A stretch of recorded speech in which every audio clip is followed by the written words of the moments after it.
Hi! In this video, I'm going to be sharing some marketing advice for all of you badass creatives about how to stand out with your business. So I'm going to be using the example of jewelry artists because that is a very saturated, highly competitive industry. But really this advice can be applied to any type of small business or company, especially where there's a whole lot of competition. There's a lot of other people that are doing the same type of thing you do. So that could be coaches, consultants, speakers, restaurants, all sorts of examples. So let's dive right in.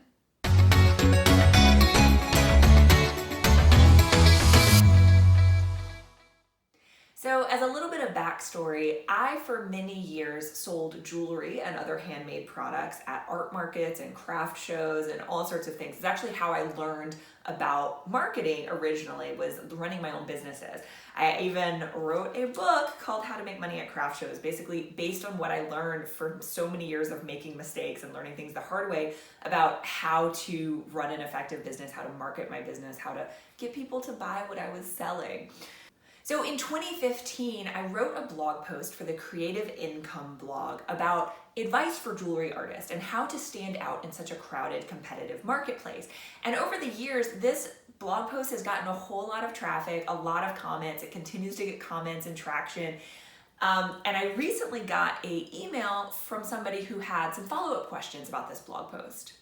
So first, before I dive into that follow-up email and some additional advice, I want to quickly recap the 5 tips for jewelry artists that I have about standing out in a crowded marketplace. And again, you can use this for other crowded industries as well, not just jewelry artists. Think about how to apply it to your own business. So my first tip is to become crystal clear about who your ideal audience is. Right? This is something that we think a lot about when we talk about branding and marketing, especially when it comes to differentiating yourself in the marketplace. Now, one common misunderstanding that a lot of new small business owners might have is that they think that their product or service is for everybody. But newsflash, you can't serve everybody. Like even Walmart isn't for everybody, right? They are competing on having the lowest prices. That's their main thing. So it's really important to become crystal clear on who your ideal audience is. And the more specific, the more niche you can get about who that ideal audience is, the better, especially when you are a solo artist or very small business, because you can't compete with the Walmarts of the world or the Targets of the world or whatever. So when you're thinking about your ideal audience, don't just think about the demographics of who those people are, things like their income bracket or, their gender or their marital status and all that stuff. Also think about their psychographics. So what that means is think about what makes them tick. What are their passions? What are their desires? What are their wants and needs and fears? What's really motivating them to not only make purchases, not only to purchase your own products, but just in life, like what are they really motivated by? My second tip was that you can use keyword research to find out more about some of the possible niches that you could be focused on. So in SEO or search engine optimization, we use keyword research to look up topics for potential YouTube videos to make or potential blog posts to write or even potential products to create. And that's what I was really talking about here, is that if you are maybe you have an idea about the niche that you want to focus in on, but you want to niche down even further. You want to get even more specific about the specific product or service you're going to create for that audience, is that you can use keyword research to look and see what people are already looking for. And maybe there's something that people are looking for that nobody's really created the right solution for. And there's an opportunity for you to be the one to create that. So there's lots of different ways to do keyword research, and some of the best free, easy ways to do that is to use the auto suggest features that are found in Google, in YouTube, Pinterest, Etsy, Amazon. Any of the search engines that you would use pretty much have some sort of this auto-complete, auto-suggest feature. When you start typing in or you start asking it with your audio thing on your phone, like cute jewelry for gifts or something like that, right? It'll start giving you other suggestions. And those suggestions mean that people have actually searched for those things before and enough times that it's like automatically suggesting them, right? So that means people are searching for those things. So do your keyword research. That can be a really great way to generate ideas for possible niches that you could target that other people They might be highly competitive, or maybe there's an opportunity there where somebody's not creating something to fulfill that thing that people are searching for yet. So my third tip was to dig deep for your materials and your sources and your inspirations, what you're actually using to create your products. When I was talking about this with jewelry, jewelry is one of those things that is super, super competitive, right? If you've ever been to an art market, craft show, something like that, or even a store, you'll see a lot of jewelry that looks pretty similar, that uses a lot of the same materials. So certain types of beads or certain types of wire techniques or whatever. And you'll see a lot of repetition. So my point was to try to go further than that. Try to look beyond what everybody else is doing and really find unique materials, unique sources of inspiration, and do what speaks to you, right? You're not just doing this to fulfill a need based on you think that you can make money from it. I really want you to think about doing something that sparks something in you as an artist, as a creative. And this can work for other businesses too, right? As far as materials or sources or, how you tackle the problem. So think about restaurants, for example. That's another industry that is highly competitive. And one of the ways that restaurants can really stand out and differentiate themselves from each other is the quality of ingredients, the source of ingredients. We've had this big movement in the restaurant industry over the last few years about farm to table ingredients, right? People want to know where their food is coming from. Is it coming from local farmers, or is it coming from halfway across the world and they don't really know the source of the meat or the source of the vegetables? So how can you use the actual ingredients that are going into your products to be a way to differentiate what you make and what you sell? And so similar to that point, my fourth tip was to up your craftsmanship, right? When it comes to the restaurant example, or when it comes to jewelry, how can you really improve your own techniques, become a better artisan, a better jewelry maker, a better chef, a better whatever it is, so that you can stand out from the other competition? So back to the jewelry example, I remember when I was doing craft shows and art markets, a lot of the bigger art markets would have a cap on the number of jewelry artists that they would accept into the show, because it was so competitive that if they didn't put that cap on it, there would be no room left for woodworkers or soap makers or whatever else. And one of the ways that I noticed that they would evaluate the jewelry makers that they let into these craft shows is they would base that based on the craftsmanship of what they were making. So some of these shows would have rules that would say if you used any pre-made jewelry parts, you wouldn't be allowed in. You had to make all of the metal work yourself, or you had to do, if it was beads, they had to be glass blown that you glass blew yourself or something like that, right? So just as an example, so how can you work on improving your own craftsmanship so that you are really doing something that is harder to do, that pulls you away from the competition because less people are willing to take the time and the skill and the dedication necessary to doing that? That's one way of differentiating yourself. Finally, my fifth tip was to focus on what makes you special and to make other people feel special too. So this might be having an amazing level of customer service. It might, roll over to your packaging if you're a jewelry artist or somebody who sells e-commerce products, for example. What is the unboxing experience when somebody orders from you or when somebody purchases a product from you? Is it carefully gift wrapped? Is there a handwritten note? What are they feeling when they're buying something from you, right? One of my favorite quotes, it's attributed to Maya Angelou. I've recently learned that maybe she didn't say this, I'm not sure.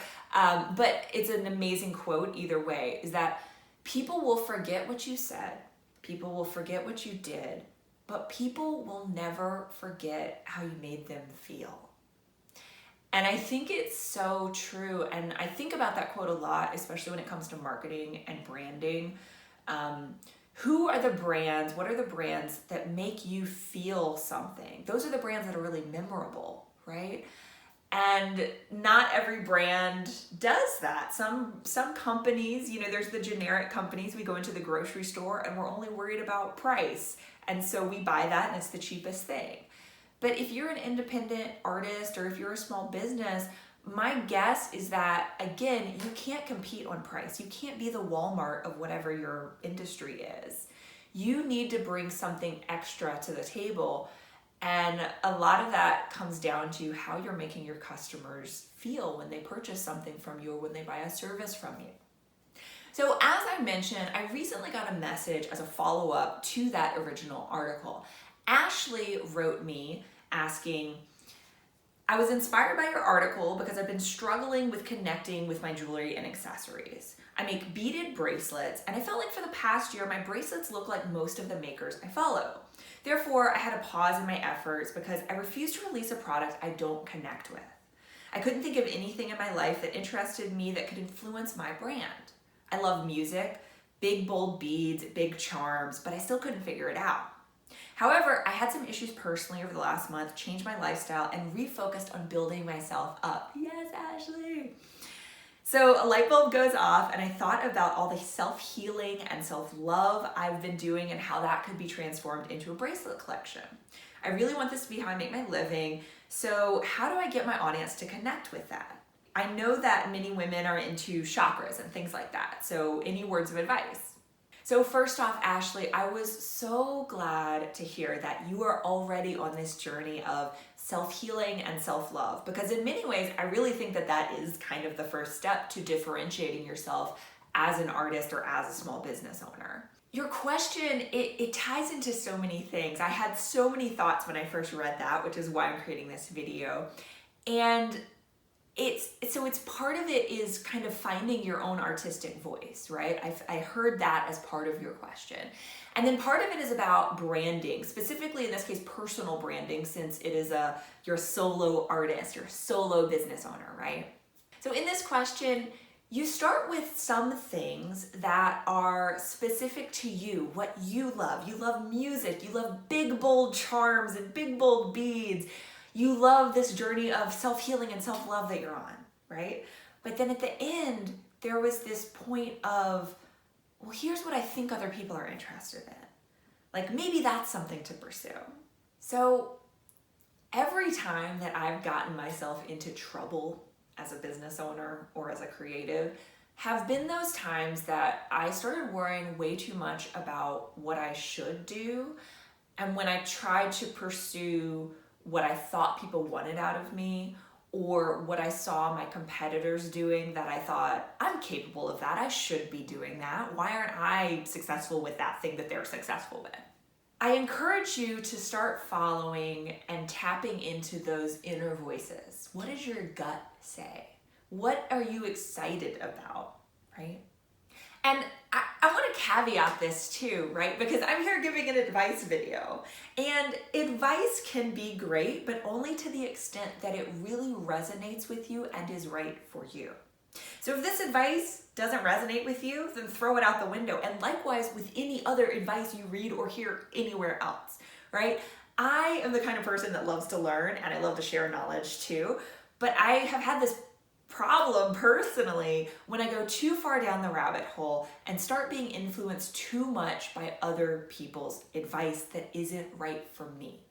But over the years, the more I really listened to my own inner voice, the more I journaled and made art for myself first, the more I was able to connect with what really inspired me, the more I was able to understand my unique strengths, my unique skills, my things that I care about. And then the more I put that out into the world, it was a full circle experience, right? Then the more that people came to me for seeing me and my unique artistic voice, my unique difference. So it sounds like you might still be in the process of discovering your unique artistic voice.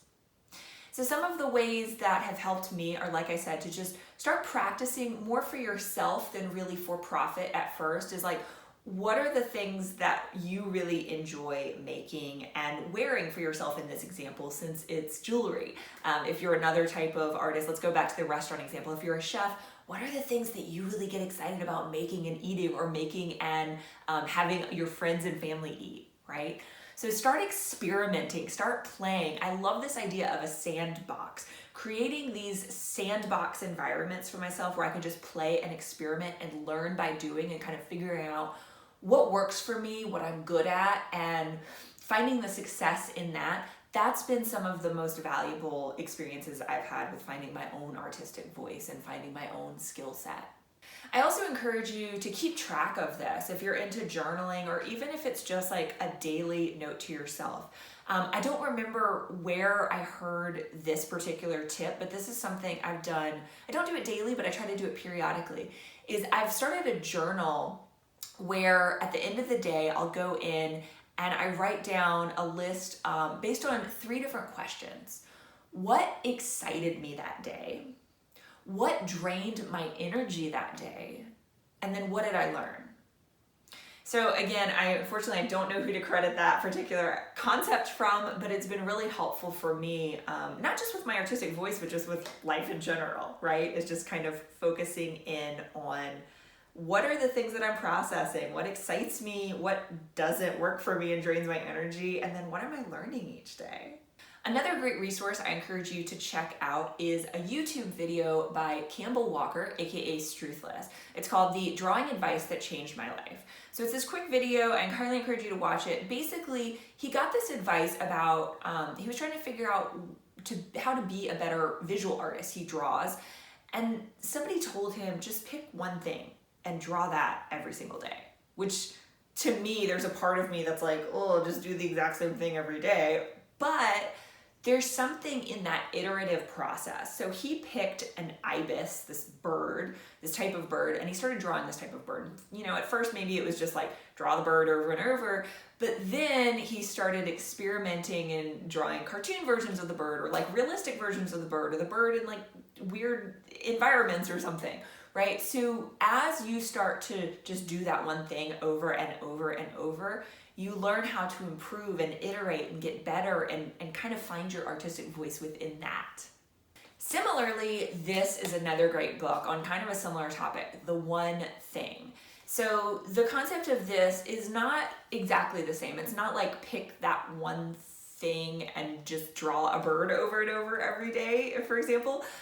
It's more like, what is the one thing that you really want to accomplish by the end of your life, right? Or in the next like 5 years? Like, what is your one big vision or goal as an artist or as a business owner? And then break it further down. So if by 5 years from now, you want to have this jewelry line that's reached this certain audience and been sold X number of times, how do you break that back down? So from a year from now, what do you have to do? What's the one thing that you can accomplish a year from now to get to that? And then in this next month, what's the one thing you can focus on within that next month to get to that? Highly encourage you to check this book out. It's a good one. Another video I encourage you to check out is Simon Sinek's famous TED Talk, where he introduces the start with why concept. Basically, he says that people don't buy what you do, they buy why you do it. And he gives the example of Apple computers and a number of other people and brands, and basically like why people follow certain ideas or buy certain products. And he has another book, Start With Why, that dives deeper into this concept. But think about your why. Like, why is it that you want to make bracelets? Because if your why is just that you want to make money with the bracelets, like that's fine. We all start businesses because we want to make money, right? But that can't be where it begins and ends. So like, what is your bigger why? For example, Ashley, you mentioned that you are on this journey of self-healing and self-love. And you make these bracelets, you make beaded bracelets. And so how do those two things connect? Where is the Venn diagram of how they kind of overlap, right? Is it that you want to help other women on a journey of self-healing and self-love for themselves? So maybe it's something bigger than just bracelets. Maybe the bracelets are a symbol, right? For example, I'm not a super religious person, but we use jewelry in prayer and religion all of the time. Catholicism has rosary beads. There are those Buddhist like prayer beads, right, where you hold each one as you're praying. And not to say that we want to appropriate and take from those religions necessarily, but the idea is that those bracelets have a deeper why connected with them. So that's an example of a jewelry that has a why attached. So you have to figure out what that means for you and if that's even the why at all, right? But there is a way to connect a physical product with a why. Another example of connecting a physical product with a why would be Tom's Shoes. If you are not familiar, Tom's Shoes is the brand where for every pair of shoes you buy, they give a pair of shoes to someone in need, someone who doesn't have shoes to wear. So by doing that, they are able to command a higher price. They've had knockoffs. I know that I think Skechers makes the Bob's shoes that look almost the same, but Tom's was able to differentiate themselves in the marketplace by having this greater purpose, right? So there are a lot of ways to approach that. First, you have to figure out for you what that why is. What is the change that you want to make in the world? And then how do you connect that with your products? As you start to tap into your why, as you start to find your artistic voice, you're gonna wanna show the behind the scenes and show your work. I realize that every single book and video I've been referencing so far almost has been, God bless him, but it's been a white dude. But honestly, these are all really good resources. So another great resource that I have is Show Your Work by Austin Kleon.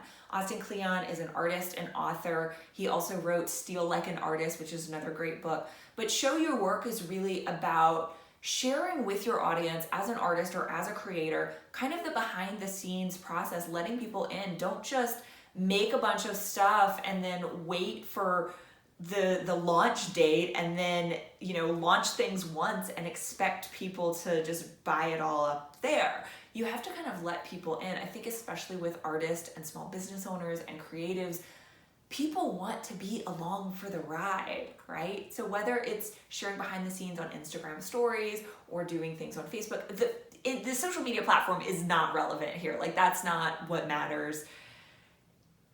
Finding whatever medium or way feels right for you, but letting people into the process.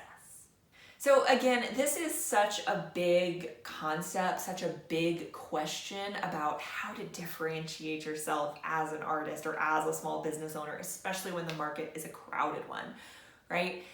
And especially at the very beginning, it can be hard. This is not a one and done process. I recently, in another YouTube video, had a curious conversation with Olivia Omega, who is a friend of mine, who is a brand strategist with 20 years of experience in marketing. You can check out that video. We talk about personal brand, but I think a lot of that conversation is really helpful for any kind of brand or marketing strategy for especially a small business or a solo entrepreneur. Because as she pointed out, brands evolve and change, especially when they're personal brands, especially when it's an artist.